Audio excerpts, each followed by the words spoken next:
for coming to our special 5,000 subscriber video. That's right, 5,000 subscribers, which is not that many. But you can help if you hit subscribe below right now. I'll give you a second. Thank you. Awesome. Today, I am going to bring you a head-to-head review of two cars that I fell in love with as a kid. The C4 Corvette and the Foxbody Mustang.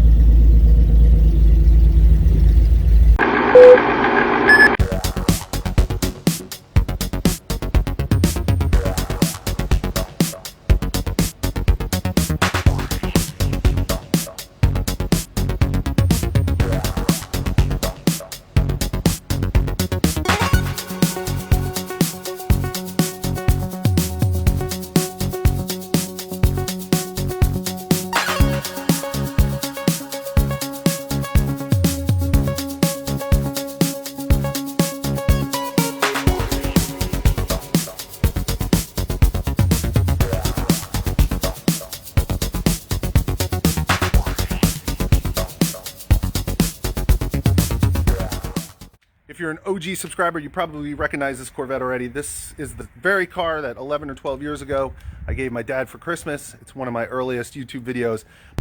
All right, what do I love about the Corvette? This car is the quintessential American sports car. I mean, no other car comes close. It has that awesome just history to it. But it's just a great car. I mean, it's not the fastest car in the world, but it's fast. I mean, it feels like so much more than 245 horsepower. It's fast, but it's not like so stupid fast that you're putting your life in danger if you give it a half throttle. I mean, you can go on the floor and it goes, but it's fun and you're not speeding. So it sounds good. I love stepping over the sill and getting down into this thing. It's not practical, but it's fun and the performance is awesome. I also really love this car because it was the car that I fell in love with as a kid. I used to dream about owning one and what it must feel like to put them just, and like, you know, that's still part of what makes it awesome for me now. So there you go, Chevy Corvette, it's a great car. You're gonna have fun if you get one. Why do I love Foxbodies? Because you can do this.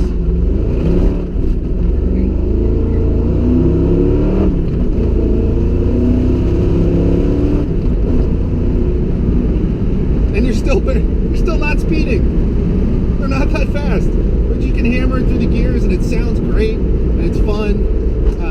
And the sound of these is tremendous. I mean, you hear a Foxbody and you know that that's a Foxbody before you even see it. And it's one of the only cars I can think of that has such an iconic sound. And for me, this was my first car. Not this one, but an 88 four-banger, piece of junk. But I freaking love that thing. And this is now my 7th Mustang, my 4th Foxbody. So they've always been with me in one way or another.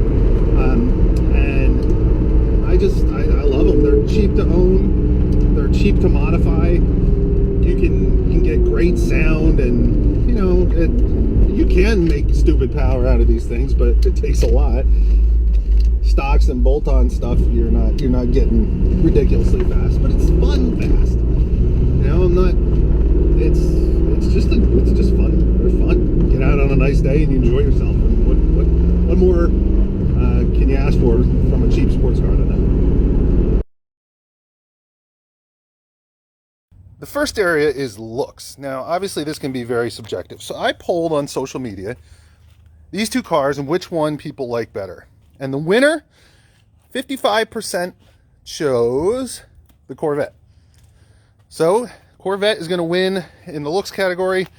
Next, we take a look at engine performance. The Mustang has a 5-liter 302 V8. Makes 225 horsepower stock, 300 foot-pounds of torque. This one has a bunch of bolt-on headers all the way through, intake and stuff.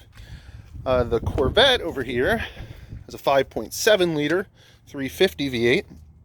Makes 245 horsepower, so only 20 more officially, and 340 foot-pounds of torque. 40 foot-pounds more than the Mustang.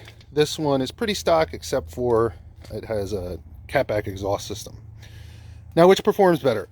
honestly, all day long, the Corvette is a better performer. It feels much faster than the Mustang.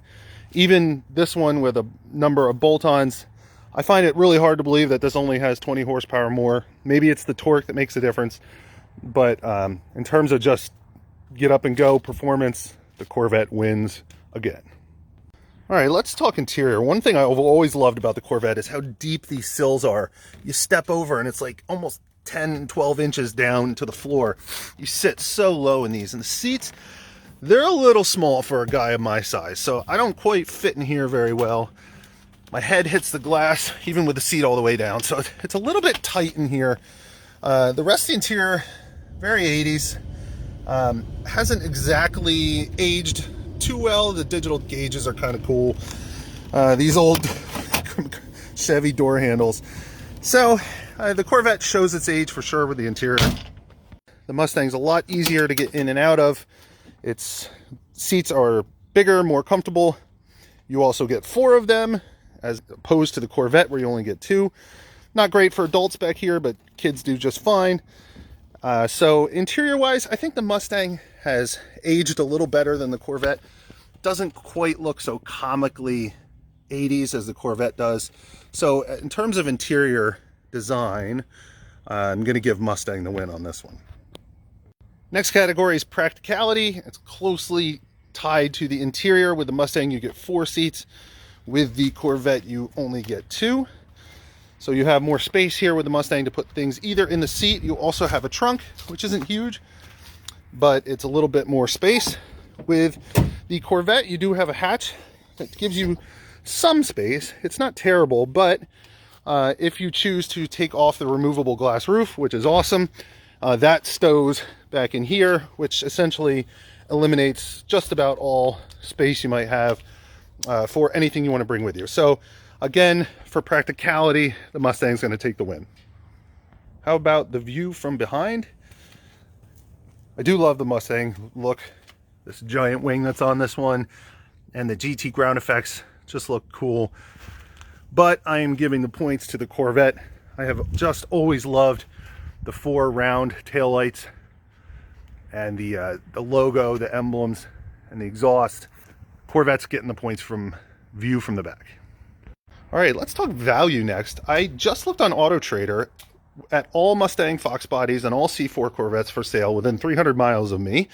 And I was surprised to see that they are pretty comparably priced, ranging from about $6,500 up to $25,000 for either one, for depending on what you get.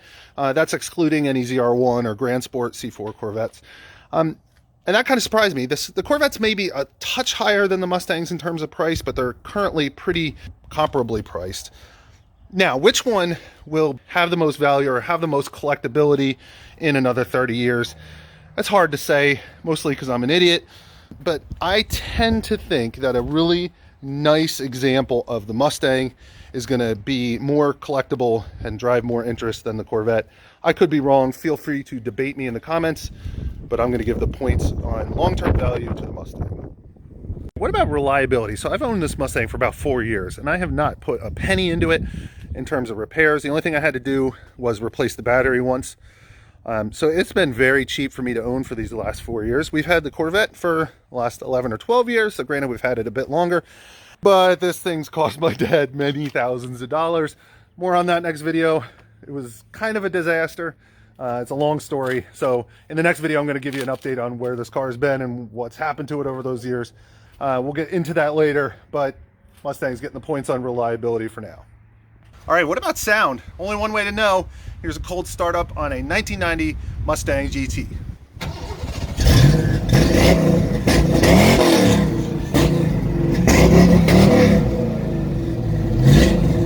Cold start, 1988 Chevy Corvette.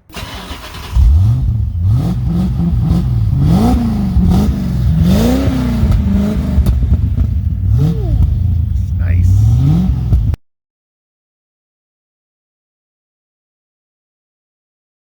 And the last category, very important, is the likelihood that it won't crash into a crowd of people.